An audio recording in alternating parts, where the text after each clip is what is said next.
Hi guys, you're welcome back to my channel. If you're new here, you're welcome, and if you're regular, you know how we do it. Mwah. Love you. So today's video, I'm just gonna tell you like how I came to Canada. I've been getting a lot of emails, I've been getting a lot of DMs, I've been getting a lot of questions. You guys want to know how I did everything. I'm just gonna show you how I did it and how the process is like. So maybe it might differ from other people's experience or whatever, but then this is how I went about with my process. So I hope by the end of the day I will be able to help somebody, right?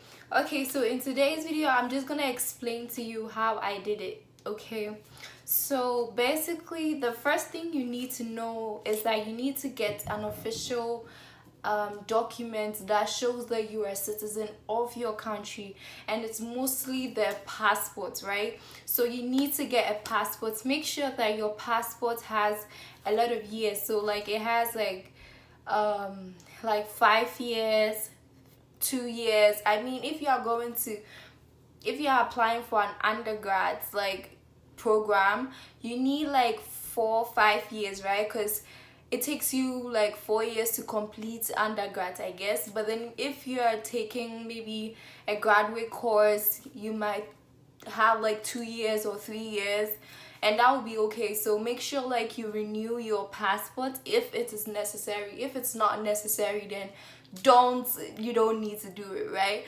Okay, so and then the second thing is that you need to get your transcript. You need to get your high school transcripts. This is undergrads, right? You need to get your transcript, your high school transcript, and if you're a graduate, you need to get your university transcripts and all of that. So, and if you are an undergrad, you also need to get your WASI results. So this is how I did mine. You know the checker, right? The one that they sell at the internet cafes, that one, right?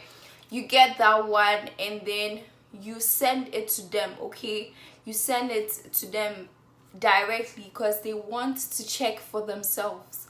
So you would send them your index number, the one that you wrote your WASI results, WASI examination. So you show them that and you send them your number, and then you send them the checker so that they will check it wherever they are, whether it's Canada, whether I don't know, like whether it's any province in Canada. I'm sure that is how most schools do it, because they want to make sure that those are the right grades you got. Okay, so that's how I did mine. And then you also need to get your English proficiency. So I mean, you need to show them that some schools do not require English proficiency or IELTS and stuff. So my school does not require IELTS. Some schools require an IELTS. So the English proficiency letter, you need to go to your school and tell them to send it directly to the school. So it's showing that you did everything in English and you are good in English. Basically, that is what it means. And also you need to get a Canadian embassy letter or something like that. So you let your school write, tell them that you are going to apply to a school in Canada, and then you need a letter for the embassy. So like they are good with that, they know what it is already, they've been doing that for a long time. So they will write a letter for you anyway. Yeah, you just add it to your documents.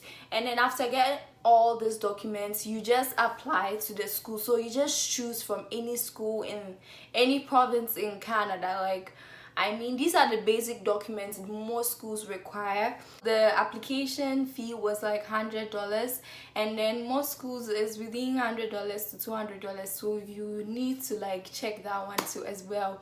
And then you apply. After applying, I'm sure they'll get to you within a few days after you have submitted all your documents, and then they will let you know whether you got into the school or not. So after you've gotten into the school, what you're supposed to do after is start with your visa application. So when you get into the school, you'll be given a letter called the acceptance letter. So the acceptance letter will show you like it has like everything written on there. It has your years, the number of years you're taking to finished a particular program or whatever it is, you have everything on there, how much you're supposed to pay and all that good stuff, you know what I mean? So you just use that to apply for the visa, right? These are the few things that you would need applying for the visa. You need acceptance letter. So the acceptance letter that the school gave you, you need that to apply for the visa. You also need a bank statement. Anybody that is sponsoring you, it could be your father, it could be yourself, it could be anybody in the family that is sponsoring you. The person needs to write a letter and then sign below that indeed they are the ones sponsoring you. And also they need to bring their bank statement. Your bank statement does not need to have a specific amount on there. It just has to be more than your tuition fee for a year. So you check your tuition fee and you check the amount that you have in your bank.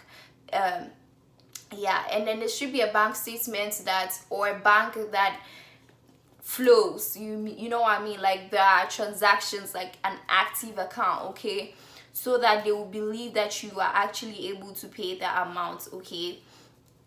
As I said before, you need a passport, a valid one, so that you'll be able to apply for the visa. And then also you need a letter of explanation. So the letter of explanation is a letter that's telling them that you want to school in Canada, your intent to study this particular course, you want to do them.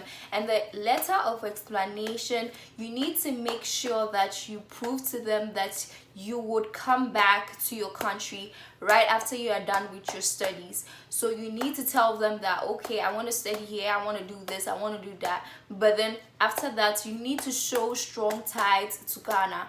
So wherever you are, or Ghana, like you need to tell them that, okay, I have a family, my whole family is back in Ghana, I want to do this in Ghana when I'm done. So you just let them know that you intend on coming back in the explanation, like in the letter of explanation, okay. Just prove to them that you are coming back, and then just prove to them that your course is actually worth it taking. Like, this is the reason why you want to take it, and then make it very, very logical, okay. And then also you need to so after that, you need to get some certificates as well. Like, they will tell you to get a certificate, but it takes a while to get a certificate from WAEC. So you just let them know that you cannot get the certificate from WAEC, and then they could use the one that you send them. That's when you can send them their checkout, right?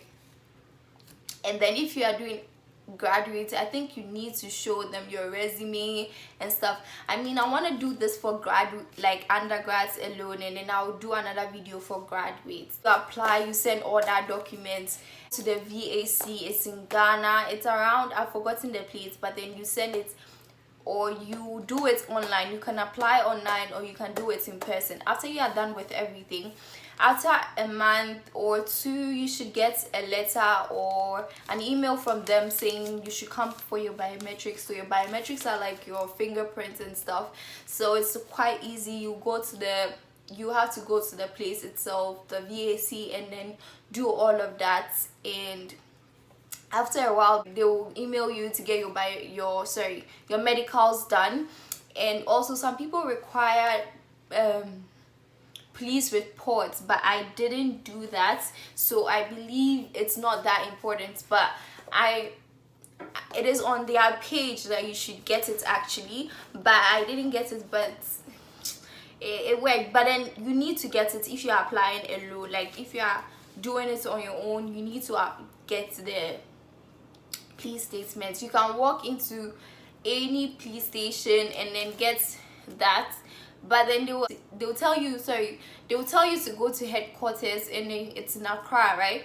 And somebody is gonna like give you a report, and then you can add it. It's better you add it than not adding it, and then you get denied because of that. So you could also do that as well. After, like, they will send you an email to go for your medicals. Please make sure you don't take the medicals before you are asked to. So the medicals is like a sign that, okay, we are giving you this visa, but then you need to show me, or you need to show the visa officer that you are healthy. because if you are traveling, you need to be healthy, right? So you take some tests, so the urine test, the physical test, the x-ray, stuff like that. It's a lot of things, but then it took so long, but then it's worth it. And can you imagine, like, I was called to come back and take them again.